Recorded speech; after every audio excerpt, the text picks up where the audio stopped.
नमस्कार, सादर प्रणाम। मैं डॉक्टर ओपी मिश्रा, द संकेत टाइम्स। आज हम चर्चा करेंगे एक खाड़ी में चल रहे युद्ध की और उससे उपजे उस संकट की जिससे हमारे देश भारत को भी दो चार होना ही पड़ेगा। हम लाख दावा करें या हमारी सरकार लाख कहे कि हमारे सारे भंडार भरे हुए हैं, लेकिन हकीकत यह है कि अगर बैंक से हम रोज पैसा निकालते ही रहे तो अकाउंट एक दिन खाली हो जाएगा, क्योंकि पैसे जमा तो हो ही नहीं रहे। यही कुछ हाल इस समय अपने देश का है। तभी तो खाड़ी की आंच अब हमारी रसोई तक आ पहुंची। गैस तथा डीजल पेट्रोल की जिस दिन वास्तविक कमी हुई या फिर आने पर संकट बढ़ा तो सब कुछ चरमरा जाएगा। कोविड कालखंड का अनुभव हमारे सामने है। किस तरह ऑक्सीजन के लिए मारामारी हो गई थी, दवाओं की कमी और रोगियों की भरमार हो गई थी। ऐसे में आपदा को अवसर मानकर तमाम अपनों ने अपनों को लूटा था। सरकार चाह कर भी कुछ खास नहीं कर पाई थी और लोग मर रहे थे।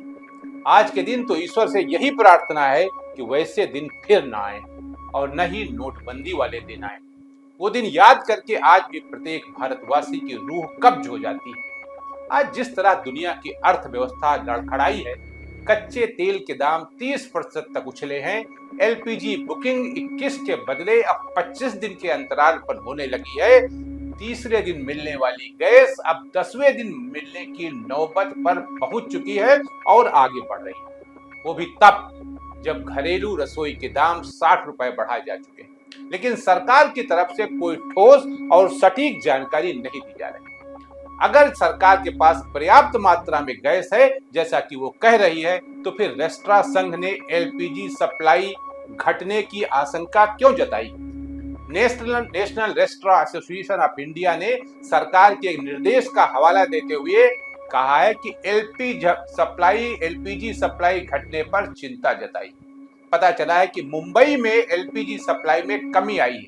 बेंगलुरु के होटल आज यानी मंगलवार से बंद हो सकते हैं। होटल एसोसिएशन का कहना है कि कमर्शियल एलपीजी सिलेंडर की सप्लाई अचानक रोक दी गई। इसका निस्तारण होना चाहिए, सरकार का बयान आना चाहिए। लेकिन हो ये रहा है कि संसद में मध्य पूर्व के मुद्दे पर चर्चा के बजाय अन्य मुद्दों पर जंग छिड़ी हुई, जबकि हालात ये हैं कि अब तक भारत को करीब 22.40 लाख करोड़ का नुकसान निवेशकों को हो चुका है। अगर हालात ऐसे ही रहे तो भारत में राजकोषीय घाटे में बढ़ोतरी हो सकती है।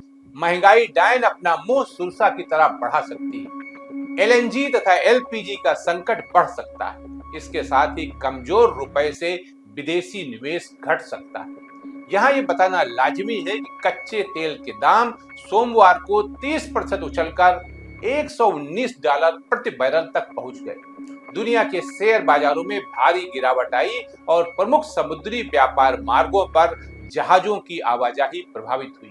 कच्चे तेल के दाम बढ़ने से वित्तीय अनिश्चितता की आशंका में वैश्विक शेयर बाजारों में जोरदार बिकवाली हुई। इस हिसाब से आने वाले दिनों में पूरी दुनिया में माल ढुलाई के 20% तक बढ़ने का अनुमान। आईएमएफ सहित कई संस्थानों ने चेतावनी दी है कि अगर संघर्ष लंबा खिंचा तो दुनिया कम विकास और अधिक महंगाई की स्थिति में आ सकती है।